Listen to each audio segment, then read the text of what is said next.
Tuloy-tuloy ang paghahatid ng iba't ibang tulong ng DSWD sa lalawigan ng Cebu, partikular na sa mga lugar na labis na naapektuhan ng malakas na lindol.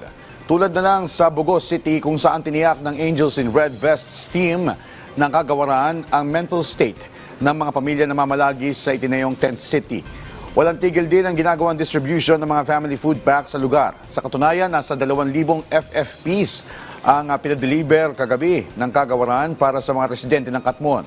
Habang nasa mahigit 1,300 boxes naman ang na-distribute o naipamigay sa bayan ng Tabogon.